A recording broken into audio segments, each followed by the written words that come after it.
2024 లేదా 25లో డిగ్రీ లేదా బీటెక్ చదివారా? సాఫ్ట్‌వేర్ జాబ్ కోసం ఎదురు చూస్తున్నారా? అయితే కోడ్ జ్ఞాన్ 100 డేస్ కోర్సులో చేరండి, జాబ్ సాధించండి.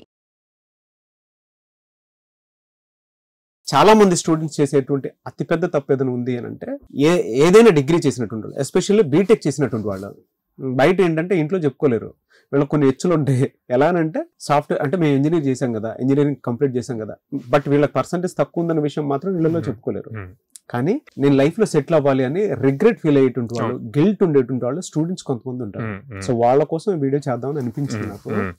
ఎవరైనా సరే బీటెక్ కంప్లీట్ చేసిన తర్వాత మార్క్స్ తక్కువ ఉన్నాయి బట్ సెటిల్ అవ్వాలి అనుకున్నటువంటి వాళ్ళకి ఏ విధంగా వెళ్తే బాగుంటుంది? సాఫ్ట్వేర్ జాబ్స్ నిజంగానే వస్తాయా? సాఫ్ట్వేర్ జాబ్స్ అందరికీ వస్తాయండి. కాకపోతే ఇక్కడ 2 కేటగిరీస్. అన్ని కంపెనీస్ కి ఎలిజిబిలిటీ రావాలి అండ్ 90% ఆఫ్ ద కంపెనీస్ కి రావాలి అంటే మినిమం 60% మెయింటైన్ చేయాలి. ఇప్పుడున్న ఎడ్యుకేషన్ సిస్టమ్ కి అది 60% మెయింటైన్ చేయటం పెద్ద ప్రాబ్లం కాదు. అట్లాగే 60% బిలో కూడా ఉంటారనమాట.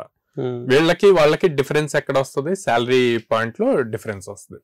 సో నేను ఎంత పర్సంటేజ్ అయినా ఉండండి, తక్కువ ఉంది అన్నది ఫోకస్ చేయకుండా వాళ్ళు దాని మీద ఎక్కువ టెన్షన్ పడుతూ అది ఉండకుండా స్కిల్ మ్యాటర్స్ అనమాట. సో స్కిల్ ఎలా నేర్చుకోవాలి, మనం ఎంత స్కిల్డ్ గా ఉన్నామని మనం చూస్తూ ఉంటాం. కాలేజీలో అరే వీళ్ళు టాపర్ రా అంటారు, వీళ్ళు యావరేజ్ చదువుతున్నారు అంటారు, కానీ టాపర్ కన్నా యావరేజ్ చదివిన వాడికి ఎక్కువ ప్యాకేజెస్ వస్తూ ఉంటాయి. అవును, ఓకే. సో అక్కడ మార్క్స్ ఎక్కువ మార్క్స్ అన్నది మీకు ఇంటర్వ్యూకి ఛాన్స్ రావటానికి వరకే యూజ్ అవుతుంది. ఆ తర్వాత అంతా మీకు స్కిల్ ఎంత ఉంది అన్నది ఇంపార్టెంట్. ఎన్ని రియల్ టైం ప్రాజెక్ట్స్ చేశారు అన్నది ఇంటర్వ్యూ క్వాలిఫికేషన్ మాత్రమే. అవును, ఓకే. ఆ డోర్ ఓపెన్ అవటానికి, మీరు ఇంటర్వ్యూకి వెళ్ళటానికి డోర్ ఓపెన్ అవటానికి కావాల్సింది అది.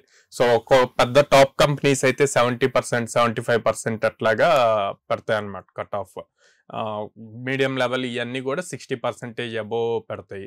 స్టార్టప్స్ ఇవి అయితే పర్సంటేజ్తో మాకు సంబంధం లేదు, డిగ్రీతో సంబంధం లేదు, మాకు స్కిల్ సెట్ కావాలి అని చెప్పి అడుగుతారు. సో ఓవరాల్గా అన్నిట్లో చూసుకున్నా సరే స్కిల్ సెట్ అన్నది ఇంపార్టెంట్.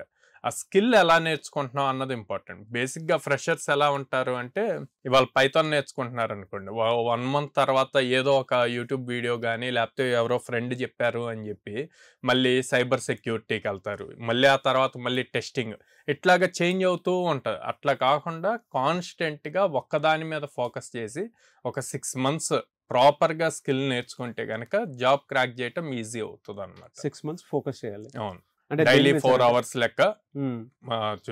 దేని మీద అంటే పైథాన్ మీద, జావా మీద, వీటి మీద చేస్తే బాగుంటుందా? డిమాండెడ్ స్కిల్స్ ఏమైనా ఉంటే దాని మీద ఫోకస్ చేస్తే బాగుంటుంది. ప్రెజెంట్ మార్కెట్ దేని మీద ఉంది అన్నది వీళ్ళు ఎప్పుడు రెగ్యులర్ గా నౌకరీ, లింక్డ్ఇన్ వీటి నుంచి సెర్చ్ చేసుకుంటూ ఉండాలండి. సో అలా సెర్చ్ చేసేటప్పుడు కూడా మల్టిపుల్ థింగ్స్ కనిపిస్తాయి. సో అసలు ఫస్ట్ వీళ్ళు ఫోకస్ చేయాలి, 6 months దాని మీద కూర్చోవాలంటే వీళ్ళకి ఇంట్రెస్ట్ రావాలి. సో అందుకని వీళ్ళకి ఏది ఇంట్రెస్ట్ అన్నది కూడా రీసెర్చ్ చేయాలి కొంచెం. సో వీళ్ళకి నెంబర్స్, గ్రాఫ్స్ క్రియేట్ చేయటం, స్టోరీ చెప్పటం డేటా నుంచి, ఎట్లాగనుకోండి డేటా అనలిటిక్స్ ఇటు సైడ్ వెళ్ళొచ్చు. కాదు వెబ్సైట్స్ బిల్డింగ్ అట్లాగనుకోండి వెబ్ డెవలప్మెంట్ సైడ్ వెళ్ళొచ్చు అనమాట. కాదు నాకు సర్వర్స్ సైడ్ ఇట్లాగా అంటే కనుక క్లౌడ్ కంప్యూటింగ్ ఇటు సైడ్ వెళ్ళొచ్చు. సో నాకు ఉన్నదాన్ని టెస్ట్ చేయాలి, అసలు ఇది ఎలా వర్క్ అవుతుంది అని టెస్ట్ చేయాలన్న థాట్ ఉంటే టెస్టింగ్ సైడ్ వెళ్ళొచ్చు. సో ఇలాగా ఫస్ట్ వాళ్ళకి ఏది ఇంట్రెస్ట్ ఉందన్నది క్రియేట్ చేసుకోవాలి. అది చూస్ చేసుకున్నాక అప్పుడు దాని మీద 6 months కూర్చొని ప్రాపర్గా ఇన్డెప్త్ సబ్జెక్ట్ నేర్చుకుంటే ఆ స్కిల్ సెట్ వాళ్ళకి ఈజీ అవుతుంది. నేర్చుకున్నది మళ్ళీ థియరిటికల్గా నేర్చుకోకూడదండి. థియరీ అయిపోయింది, థియరీ కాలేజీలో ఎగ్జామ్స్ రాయడానికి సరిపోద్ది, రియల్ టైంలో జాబ్ రావడానికి యూజ్ అవుతుంది. సో థియరీ కాకుండా ప్రాక్టికల్గా నేర్చుకున్న దాంతో ఏ టైప్ ఆఫ్ ప్రాజెక్ట్స్ బిల్డ్ చేస్తున్నాము, ఆ బిల్డ్ చేసిన ప్రాజెక్ట్స్ గిట్హబ్లో పుష్ చేసి అండ్ లింక్డ్ఇన్లో ప్రొఫైల్లో మెన్షన్ చేస్తూ ఉంటే కనుక యాక్టివ్గా ఉండాలి వాటిల్లో, సోషల్ మీడియా ప్లాట్ఫామ్స్లో ఉన్నప్పుడు ఈజీ అవుతుంది మీకు. కనెక్షన్స్, మీ ఇంటర్నల్ కనెక్షన్స్ నుంచి ఇన్సైడ్ రెఫరల్స్ వస్తాయి. ఓకే వీడికి ఇవ్వచ్చు, వీడి దగ్గర స్కిల్ ఉంది, ఈజీగా జాబ్ క్రాక్ చేయగలుగుతాడు అన్న నమ్మకం కనుక క్రియేట్ చేస్తే చాలా ఆపర్చునిటీస్ వస్తాయి అన్నమాట. స్కిల్ ఉంటే సరిపోతుంది, మార్క్స్తో సంబంధం లేదు. అది కూడా మీరు 6 months ప్రాపర్గా కనుక దానికి నేర్చుకుంటేనే. ఎలా సార్ ఈ 6 months నేర్చుకోవాలి అని అంటే మీ దగ్గర ప్రాసెస్ ఉంటుందా?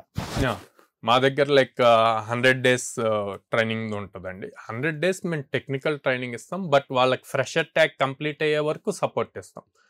ఓకే అంటే 100 days కోర్స్ అయిపోయాక కోర్స్ కంప్లీషన్ సర్టిఫికేట్ తీసుకోమని కాదు, వాళ్ళకి జాబ్ వచ్చే వరకు, ఆ ఫ్రెషర్ ట్యాగ్ అయ్యే వరకు మా సపోర్ట్ ఉంటుంది. రెగ్యులర్ గా వచ్చి ప్రాక్టీస్ సెషన్స్ అటెండ్ అవుతూ, ఎగ్జామ్స్ అటెంప్ట్ చేస్తూ ఇంప్రూవ్ అవుతూ ఉండొచ్చు అనమాట everyday.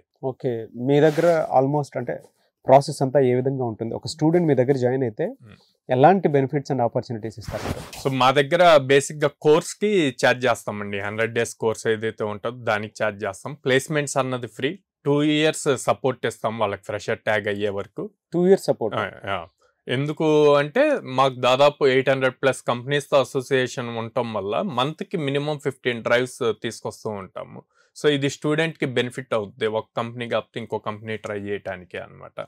So parent and student ఇద్దరిని మా ఆఫీస్కి విజిట్ చేసి కౌన్సిలర్స్తో మాట్లాడి, ఎగ్జిస్టింగ్ ఇప్పుడు ఎవరైతే స్టూడెంట్స్ ట్రైన్ అవుతున్నారో వాళ్ళతో కూడా మాట్లాడి వాళ్ళకి ఎన్ని ఆపర్చునిటీస్ వస్తున్నాయి అన్నది తెలుసుకొని అప్పుడు డెసిషన్ తీసుకోమని చెప్తాను.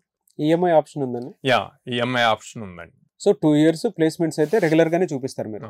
వన్స్ జాయిన్ అయితే ఉద్యోగాలు వచ్చేంత వరకు ఇక్కడ వాళ్ళు ట్రైన్ అవ్వచ్చు, సపోర్ట్ ఉంటుంది.